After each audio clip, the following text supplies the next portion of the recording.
Blog Talk Radio. Blog Talk Radio. Franchise interviews from Easton, Pennsylvania to Sydney, Australia. You're listening to Franchise Interviews. Franchise Interviews. Welcome to Franchise Interviews. Franchise Interviews has been giving an up-close, behind-the-scenes look at franchising and entrepreneurship. Listen to interviews with franchisers, franchisees, franchise authors, franchise experts, and attorneys. And now, welcome your host, Marty McDermott, and Franchise Interviews.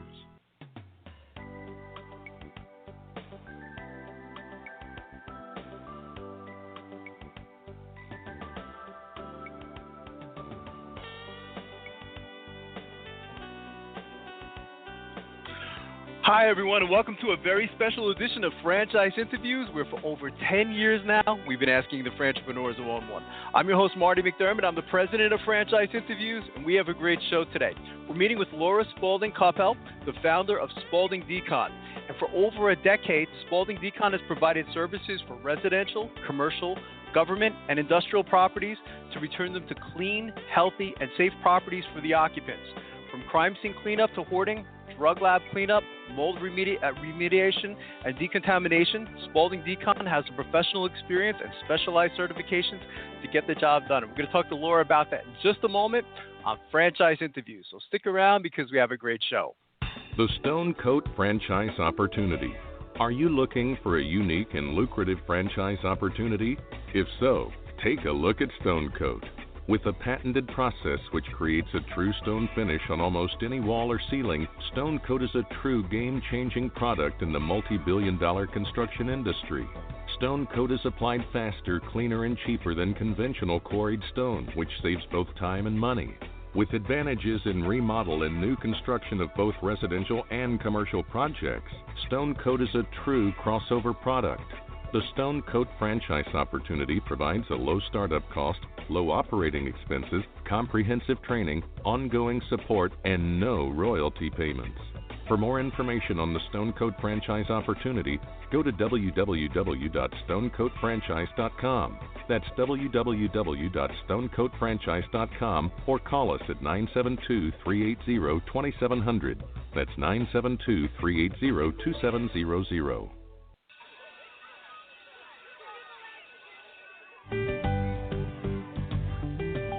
Franchise Teacher. Would you like to know how to franchise your concept or grow your franchise business? Meet the experts at Franchise Teacher. The goal of Franchise Teacher is to teach, coach, consult, and advise. The team of experts at Franchise Teacher will evaluate your business model and present you with a winning business strategy. Franchise Teacher will help you decide whether or not your concept works and if it's franchisable. Franchise Teacher is proud to have over 30 years of experience in franchising as both franchisees and franchisors. Franchise Teacher are developers of over a dozen franchise systems, which include brick and mortar as well as home-based concepts of nearly 3,000 combined franchise locations. Whether you need to add more units or get more customers, Franchise Teacher can help. We will teach. Franchise Teacher will help you learn our proven system.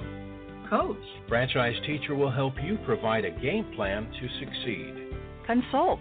Franchise Teacher will make sure you stay on track. And advise. Franchise Teacher will help you learn from our over 30 years of experience in franchising as both franchisees and franchisors. Take advantage of our free, no-obligation phone consultation. Simply go to franchiseteacher.com or call us at 561-385-3032. That's franchiseteacher.com or call us at 561-385-3032.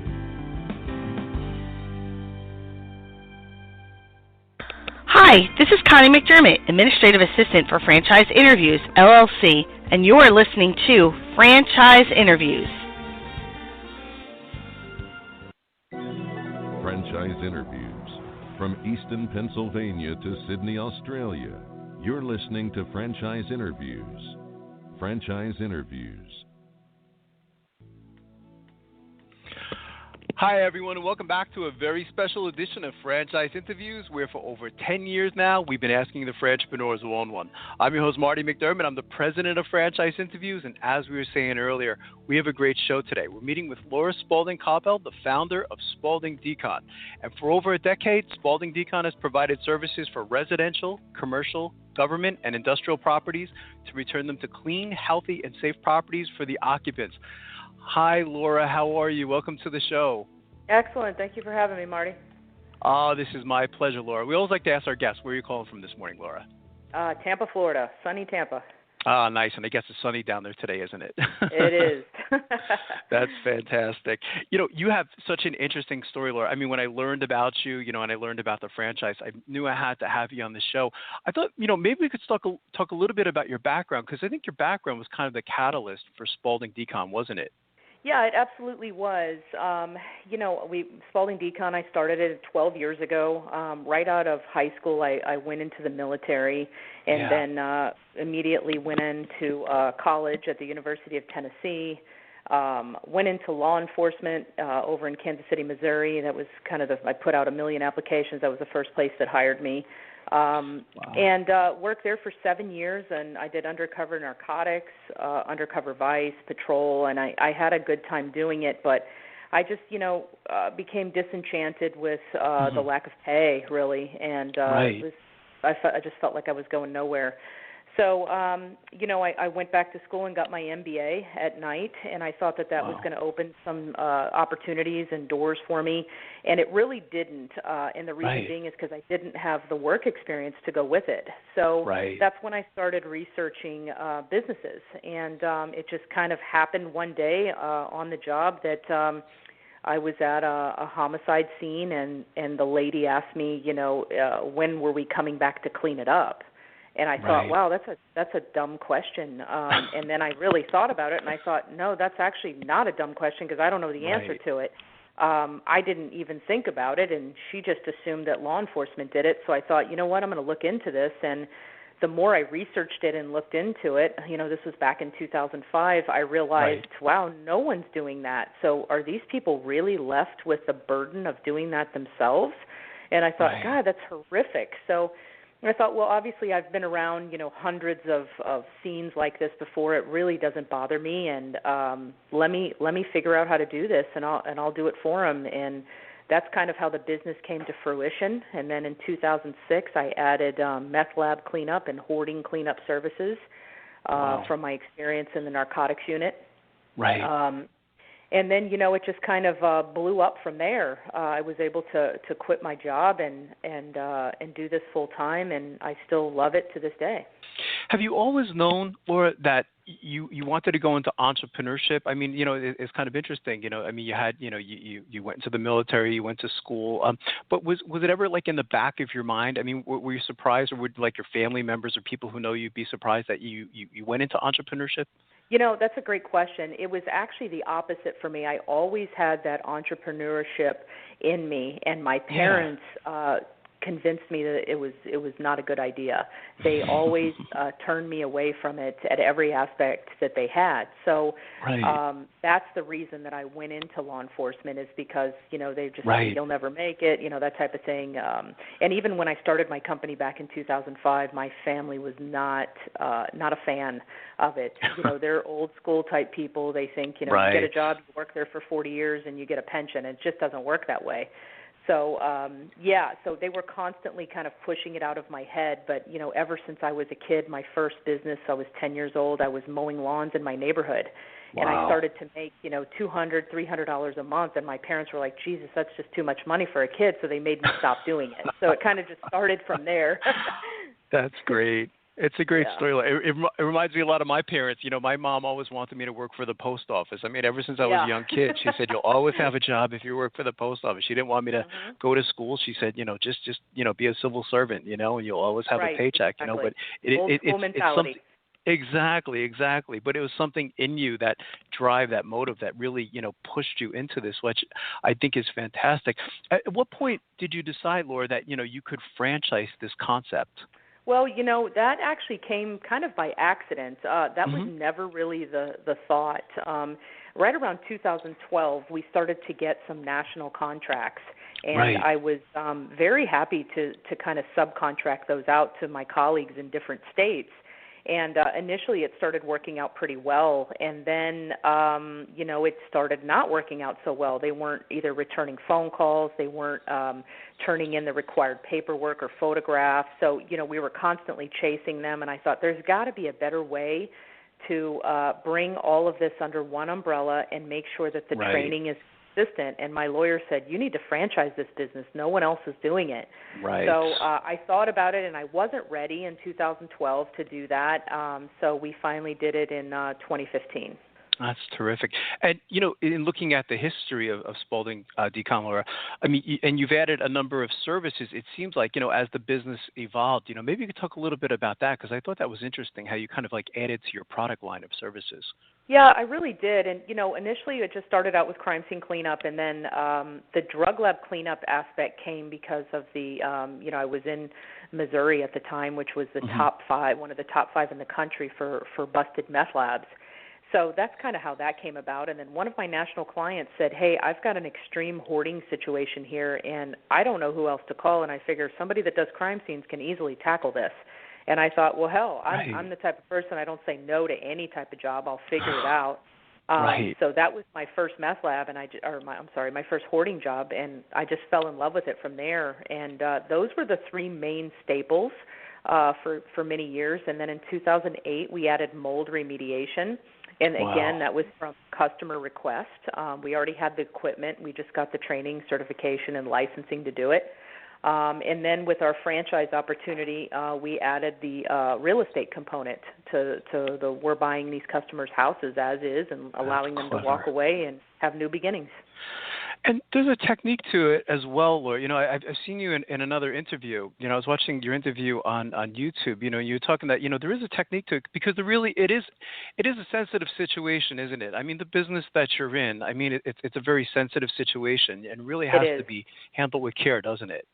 Yeah, it really does. And, that's why when we're vetting franchisees, we have to kind of do an extra component, more of an emotional review and an emotional test on them to make sure that they can handle this type of scenes and handle these type of peoples in these situations. How does technology play a role in your business today, Laura, or is technology even implemented in your business? Yeah, so right before we franchised, I was looking into what could we do to streamline this and get rid of the paper and kind of help franchisees integrate everything all in one. So we have a software, a CRM of sort that has been customized for us, and it allows our franchisees to do all of their estimates on the iPad right in front of the customer. It allows them to take payment. It allows them to take their photos. It attaches it as a permanent record to their file. So we constantly have a record of everything, and everything is all under one umbrella, so the franchisee can see what's going on with their employees and what jobs, and they can manage it even from vacation. So that's been a real game changer for us, getting rid of the paper and really making everything electronic. It's probably a lot different too, I guess, I imagine, Laura, from when you first began, doing your first couple of jobs to, where it is today, is technology certainly making it more efficient, which I really think is fantastic. And, you're in an industry too, which, I'm not even sure if there's any hard numbers on it, Laura, because as you said earlier, this really is something different. But I imagine it's a pretty big industry to be safe, isn't it? Yeah, when I first launched the franchise, we had a consultant tell us that, this is a $346 million industry. So apparently there's some data there somewhere that I was given. So, we fall under kind of the restoration genre, but we don't do, fire and water restoration, but we tend to fall under that umbrella. We just provide a completely different set of services. What's been one of the challenging questions we asked to our guests, Laura, and you probably have 100 answers for this question, but what's one of the most interesting things that's happened to you since launching Spaulding Decon? I mean, I'm sure you probably have 100 stories you could tell, but does anything stand out over the course of time? I think the whole thing has been a life-changing experience for me. Mm-hmm. I feel like I'm finally where I'm supposed to be. I started this company with a $15,000 home equity loan because I didn't even have a banker, that would believe in me, that would give me a business loan. So I lied and said that I needed windows for my house. And I took that $15,000 and I bought my equipment. I got some training and certification. And here we are 12 years later, and we were able to grow it to a multi-million-dollar business. So I'm very proud of that, but it's not been an easy road. The majority of our listeners, Laura, I mean, we call them aspiring franchipreneurs. Most of them want to go into franchising. What types of characteristics then do you look for in your franchisees? That's been a learning process for us too, because we're very much still an emerging brand. Mm-hmm. And when I first thought, we're going to franchise, I thought, well, how do you pick somebody? And I thought, well, it can't be possibly that hard. It's just if somebody has, the financial wherewithal to do it and the desire. Little did I know that there's a lot more involved in choosing, of course. The correct person. So we're really looking for somebody who's a risk taker, somebody who's ambitious and understands that, you have to spend money to make money. It's just not going to happen overnight. And then the emotional component is, we need somebody who has empathy, someone who can really relate to these people in their time of grief, and somebody who really has a desire to change people's lives. Yeah, and that empathy factor is, I imagine, as we were saying earlier, Laura, important, because it is such a sensitive situation. I think it does take a special type of person, doesn't it? It sure does. That's something. What is the training like, Laura? I mean, once, you decide you like them, they like you, and they want to come aboard as a franchisee, do they typically come out to your headquarters then? Is that how it works? I imagine there's a lot involved in training. Yeah, there really is, and we try to make it fun too, because we want them to learn, but you're not just sitting in a classroom. So it's 7 days. We have a 14,000 square foot facility in Tampa, where we have a nice classroom with audio, video, where we do video trainings, we do lectures, and then we have a hands-on facility as well, where we have 3 10-by-10 rooms that are mock living rooms and bedrooms, and we set it up as a normal crime scene, and we use pig's blood to do the simulation, and they get actual hands-on experience there, and then we take them with our crews, and they do live jobs as well, and they do estimating, and it's drinking out of a fire hose for 7 days. Sure. It's a lot of information. Absolutely. That's fantastic. But it does sound fun and interesting at the same time, it's a lot of fun. to be part of that. So that's fantastic. You've been doing this a long time now, so you could probably describe, Laura, I mean, what is a typical day like as a Spaulding Decon franchisee? From morning, I imagine every day could be a little bit different, based on the situation, but what's that like? Yeah, that's one of the things that I love about this business is that, I'm not a monotonous type person. Mm-hmm. This is not your 9-to-5 cubicle type boring job. Right. Every single day is different. You could be, cleaning an unattended death one day, and then a meth lab the second day, and then a hoarding job the third day. But we teach our franchisees that when you're not working an actual job, you're out marketing, because marketing is the lifeblood of our business. And, being in a niche business, we have an awareness issue. So we want to make sure that everyone in their territory knows who they are and what they do should the need arise. Which is great, I think, Laura, because there's a lot of people, I think, doing the show such a long time now that, they don't want to get into that, as you said, the monotonous routine, like if you're working for a sub shop, you know what I mean? And you're making the same subs every single day, it probably does get a little bit, or it gets boring, for lack of a better word, but I think that's really what, keeps it interesting in being a Spaulding Decon franchisee is that, every day could be a little bit different and the time is different and all those other things, which I think really adds to, it adds to the character of the franchise, which I think is terrific.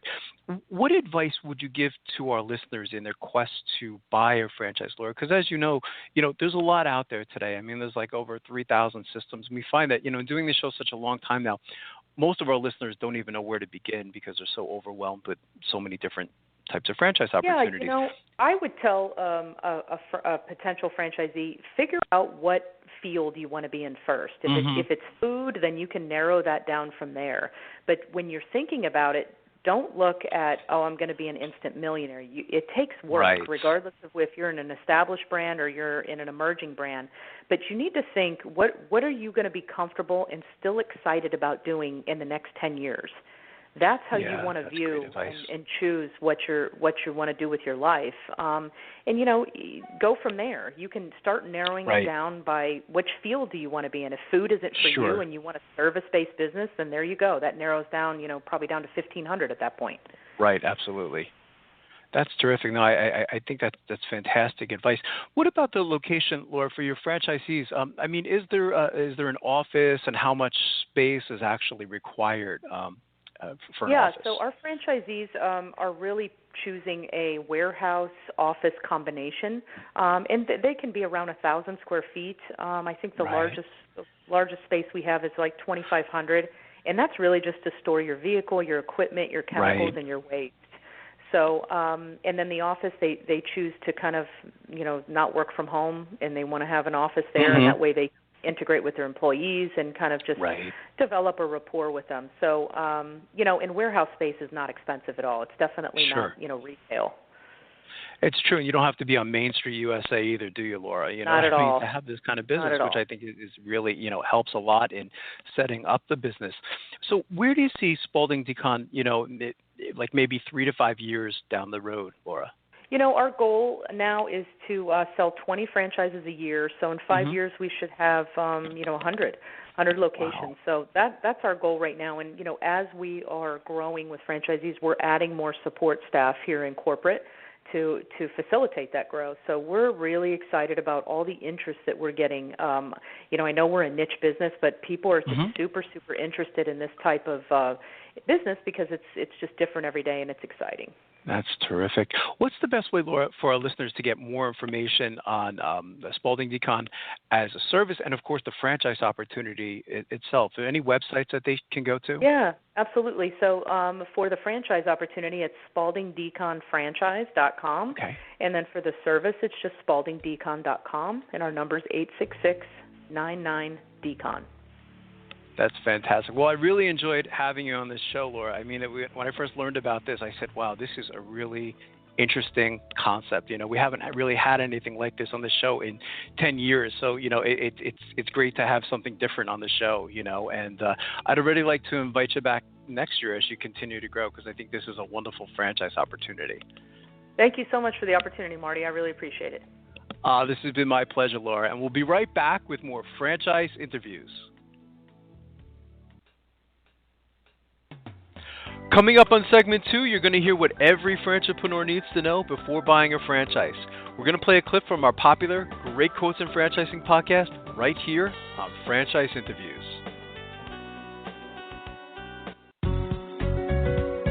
Are you looking for a franchise that delivers? Businesses will always need shipping, and for more than 25 years, loyal customers have depended on Unishippers for reliable savings and exceptional customer service. Unishippers is focused on just one thing, helping small and medium-sized businesses save time and money on all their shipping needs. And as the largest reseller of complete shipping services in the country, we have the buying power to ensure that we succeed.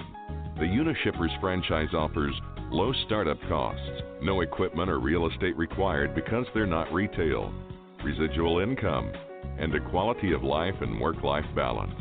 For more information on becoming a Unishippers franchisee, go to www.unishippers.com and click Franchise Opportunities or call Franchise Development at 801-708-5822. That's 801-708-5822. Franchisers, are you looking to reach aspiring entrepreneurs looking to buy a franchise? Are you looking to reach a highly educated audience on franchising? For over 8 years, Franchise Interviews has been giving an up-close, behind-the-scenes look at franchising and entrepreneurship through our website, franchiseinterviews.com, where you can hear and read interviews as well as get tips from some of the most successful sources in franchising. Our weekly franchise radio show where each week you get to hear a new interview with franchisers, franchisees, franchise authors, franchise experts, and attorneys, and our podcast, Great Quotes in Franchising. For more information, go to franchiseinterviews.com or call us at 610-905-2919. That's 610-905-2919. Hi, this is Connie McDermott, Administrative Assistant for Franchise Interviews, LLC, and you're listening to Franchise Interviews.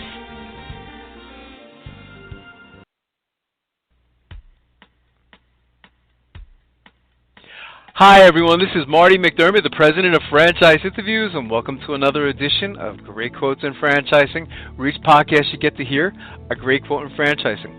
Well, one of the shows I strongly recommend listening to if you're an aspiring entrepreneur is Stop Riding the Pine. And the show is hosted by Jamie J. And Jamie is an amazing interviewer. He speaks with entrepreneurs on a variety of topics. And I had the pleasure of appearing on Stop Riding the Pine. And one of the topics that Jamie and I were focusing on were key elements to successful franchising. So this particular clip of Great Quote in Franchising, we're going to call this There's No Creativity in Franchising, and we're going to explain why. What do I want this franchise to do for me? Why are you considering getting into franchising? Because, a lot of times people that get into franchising, Jamie, I think probably should not get into franchising. They'll go into it for the wrong reasons. Well, they'll see the success of one franchise and they'll say, God, I wish I owned one of these. But that doesn't mean that they should necessarily buy into a Dunkin' Donuts franchise. And sometimes they go into the wrong franchise opportunity. So they might be suited for a franchise, but they're getting into the wrong franchise, So I think you really have to be open, to all the different categories that are out there. Again, going deep within yourself and asking yourself, what do I want this franchise to do for me? If you don't want to work on weekends, then don't get into one of these like children franchises where they're real busy on Saturdays or Sundays. So you have to say, what do I want it to do for me? And you ask yourself those deep-rooted questions. Perfect. I think that's huge. It's very important for people to not jump into something. Absolutely, because it's expensive too, Jamie. I mean, a lot of times, you're signing a 10-year contract, which is 10 years of your life. It's a long time, isn't it? I mean, it's oh my gosh. Like, I won't compare it to the sanctity of marriage, but sometimes it goes further than that, I mean, having that 10-year commitment, so it is a very big commitment financially. It's a big commitment. I think you have to have the support from your family, whether it's your wife and your children, because the first year, typically, from what I've learned in doing this show such a long time now, is it takes a long time to get it off the ground. Even if it is a Subway franchise or a very recognizable brand name, you're still going to be putting a lot of work into it. So you might be missing that time from your family. And sometimes people get into franchising for the wrong reasons as well. Maybe they'll have a bad day at work, and they say, "Oh, I hate my boss." I'm out of here. I want to be my own boss. And again, franchising may not be the best alternative for that type of person. There's so many different types of levels of entrepreneurship. Franchising is just one. I mean, you could just initially start your own business where you get to be the creator. There's no, I hate to say this, but there's no creativity in franchising sometimes. I mean, you have to follow somebody else's creation, and that's okay for some people. For me, it wouldn't be. And I assume in getting to know you over time, you might have trouble with that as well, because again, you like to create. I couldn't get outside of the structure, but I understand why that would be a good thing, because they've been there, they've done that. You won't make the same mistakes that the original franchisor made, because they found the solutions along the way, and that's part of the attraction for franchise. Exactly. I published. It sounds like I'm bragging, Jamie, but I just got one of published in. You deserve it. If you'd like to hear that whole interview with Jamie J. of Stop Riding the Pine, all you have to do is go to stopridingthepine.com, and you can hear the whole podcast. And lastly, we just want to thank everyone for making this podcast such a big success. It's hard to imagine that we've been doing it now 10 years ago. It was one of the things I was talking about with Jamie on the show, is the longevity of the show. Is what started out to be a 1-month project turned out to be 10 years. So I just want to thank everyone for listening to the podcast and making it such a success. So thanks, everyone. We'll see you again soon with another edition of Great Quotes in Franchising from Franchise Interviews. Take care, everyone.